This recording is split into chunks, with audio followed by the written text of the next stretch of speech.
নমস্কার, কেমন আছেন সবাই? আমি অপর্ণা শেষ থেকে শুরুতে সবাইকে স্বাগত জানাই।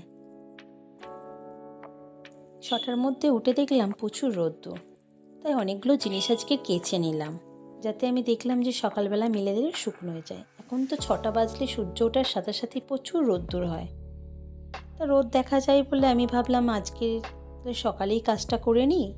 এখন ছাদে এসে দেখছি হালকা মেঘ হচ্ছে, তো মিলে দিয়ে যাই, দেখি পরে যদি বৃষ্টি পড়ে আবার তুলে নিয়ে যাব। এই জায়গাটা দেখতে পাচ্ছেন কালো হয়ে এসেছে, আর এরকম না ভাসা মেঘে না প্রচুর বৃষ্টি হয়। তো এখন মিলে দিয়ে চলে যাই, যদি বৃষ্টি আসে আবার তুলতে আসতে হবে। এই এক কাজ মুশকিল, জানেন তো, ওঠানামা করতে যতক্ষণ সময় নেবে, অলরেডি জামা যদি জোরে বৃষ্টি আসে ভিজেই যায়। তো যাই হোক, আজকে সকালে মেয়ের স্কুল নেই, আজকের মেয়ের ডান্সের পরীক্ষা আছে বলে তো ডান্স ক্লাসে নিয়ে যাব বিকালবেলা। তো চলুন এবার রান্নাঘরে ঢুকি। তো মেয়ের স্কুল নেই ঠিকই, বাবা তো অফিস যাবে, তো সেই কারণে সকালে রান্না।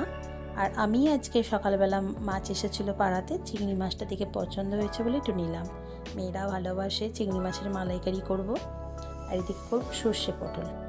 অনেক দিন পর আজকে আমি চিংড়ি মাছটা করছি, আর তার সাথে সর্ষে পটল, এই দুই রকমই রান্না করব। আর কোনো রান্নার দিকে যাব না, কেন সকালবেলা কাচাকুচি করলে না আমার প্রচণ্ড কষ্ট হয়, আর আজকে অনেক কাজ করেছি। যাই হোক, এইখানে সর্ষে পোস্ত, কাঁচা লঙ্কা, একটু হালকা নুন দিয়ে, নুন বলতে লবণ দিয়ে একটুখানি বেটে নিয়েছি। আর এটা হচ্ছে পটলটাকে, মুখটাকে জাস্ট একটু হালকা করে কেটে আর লাল লাল করে নুন হলুদ মাখিয়ে ভেজে নিচ্ছে। এটা একদম গামাখা করে নিয়েছি। এই যে সুন্দর গামাখা করেছি।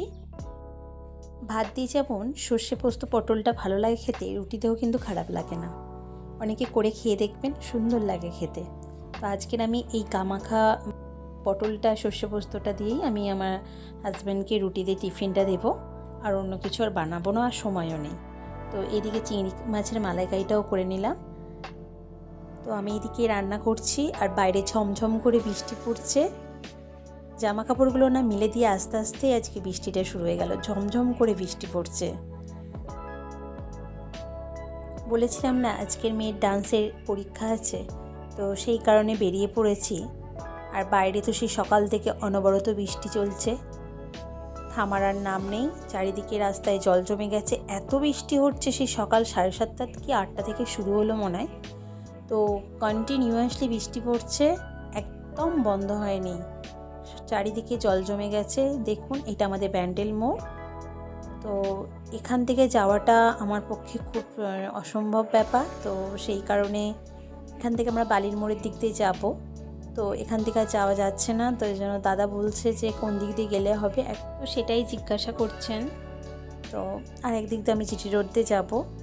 তো চলুন দেখাচ্ছি, এই দেখতে পাচ্ছেন কতজন হেঁটে হেঁটে যাচ্ছে, কতটা করে জল জমে গেছে।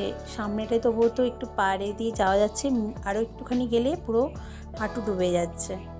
বুঝতে পারছেন টোটোতে জল উঠে যাবে, তো সেই কারণে গাড়ি যেতে পারছে না। কী যে অবস্থা, কী বলবো। এই দেখুন রাস্তার অবস্থা দেখুন, অবস্থা খুবই শোচনীয় অবস্থা। চারিদিকে পুকুর, রাস্তা, ড্রেন সব একসাথে মিশে গেছে। এই রাস্তাটা দিয়ে আমি এসেছি জল ঝাঁপিয়ে ঝাঁপিয়ে। আমার জামা জুতো তো ভিজেছেই, জামাও ভিজে গেছে কিছুটা। টোটোতে উঠলাম, উঠে যাচ্ছি। এই দেখুন কি অবস্থা, অবস্থার শেষ নেই, কি বলবো।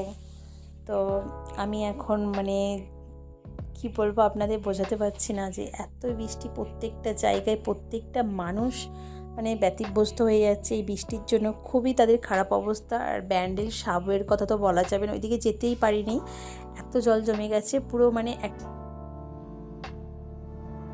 বড় মানুষের গলা পর্যন্ত হয়ে যাবে ব্যান্ডেল সাবওয়ে। এই সামনেই একটুখানি গেলেই সাবওয়েটা পড়বে, তো ওইটা দিয়ে আর যাবে না। তো এই দিক দিয়ে যাচ্ছে, তাতেই অবস্থা এইরকম, বুঝতে পারছেন তো। ভাবতেই পারিনি সকালবেলা 6টার সময় এত সুন্দর রোদ দেখার পরে এমন বন্যা অবস্থা দেখতে হবে। চারিদিকে জলে ভেসে গিয়েছে, এত বৃষ্টি হয়েছে, জল যাওয়ার রাস্তা নেই। কদিন আগে বৃষ্টিটা সবে থামলো, আবার বৃষ্টি শুরু হয়েছে। আমার ব্লগটা এখানেই শেষ করলাম। সবাই ভালো থাকবেন, সুস্থ থাকবেন, সাবধানে থাকবেন।